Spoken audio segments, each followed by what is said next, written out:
There's a lot to look forward to at Michigan FFA's State Convention.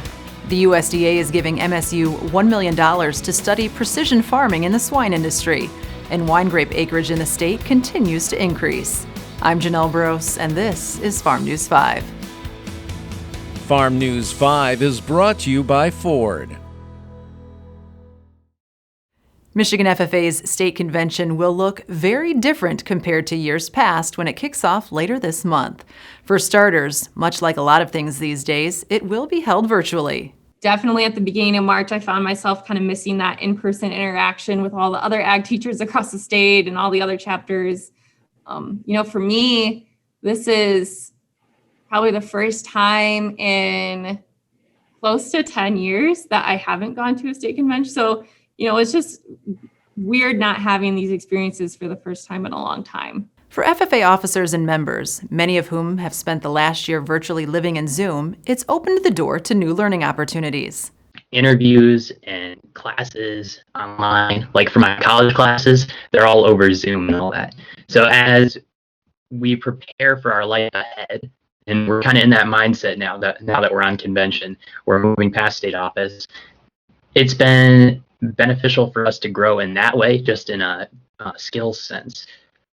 But also it's taught me a lot about persistence and pushing through. We were all forced to take what we've done in the past and morph it into this new virtual year. And as difficult as that was, it was so eye-opening to see all the cool opportunities that we haven't had a chance to do in the past, but we were able to work through and start this year. So I think it was really rewarding. And though it wasn't what any of us expected, I think it went better than I would have anticipated for just a normal year. Not being able to meet in person had other advantages too. For instance, you could meet virtually with officer teams from other states, which wouldn't have been possible under what most would consider a normal year.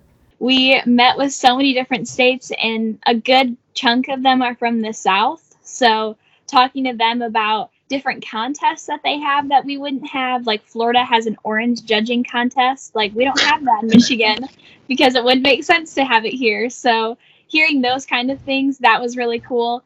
And learning about just the way that they live there. We were talking about all the snow we were getting, and they were like baffled that we had mountains of snow in our backyards. And it was just super cool to be able to connect with those people on a personal level. As for the state convention, which is April 19th through the 23rd, I think there's so much to look forward to for state convention this year. We had an incredible convention staff helping us out, and we're so grateful for them. I'm not going to rattle off all of their names, but they know who they are. We're so grateful for everything that they've done. The contest winners, the suspense, I bet, is going to be killing people by the time April 19 rolls around. We're going to have the slate revealed, state officers there. They're going to get elected at state convention as well during that time. So yeah, there's so much to look out for, so many special things. Like Sarah said, be ready for it. Coming up, USDA grants $1 million to MSU for precision farming research. There's torque. Then there's 1,050 pound-feet of available best-in-class torque.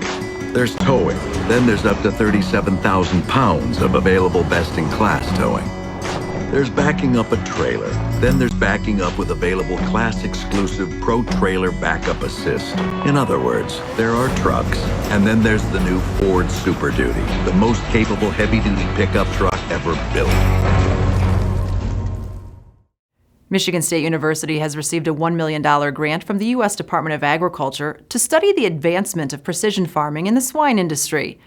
Research will begin in June and will focus on precision livestock needs, public perceptions, and how willing farmers, producers, and consumers would be to pay for the new technology. In the end, researchers hope to see how the industry views emerging technologies and if it's feasible or useful to implement them on farm. Up next, wine grape acres are on the rise in Michigan. At Farm Bureau Insurance, the experience you get with our local trusted advisors is different. From financial security to a helping hand, Farm Bureau understands the experience matters. Find an agent who can protect what matters to you. As Michigan's craft beer and wine industries continue to flourish, so do the state's grape and hop farms. In fact, wine grape acreage has increased steadily over the last 4 years, according to a new report. The 2020 Michigan grape and hop inventory found wine grapes increased by 325 acres since 2016. In total, more than 3,300 acres are devoted to wine grapes and 670 acres to hops in Michigan. For more news and videos, visit MichiganFarmNews.com or the Michigan Farm Bureau channel on YouTube. With Farm News 5, I'm Janelle Brose. Have a great week of farming.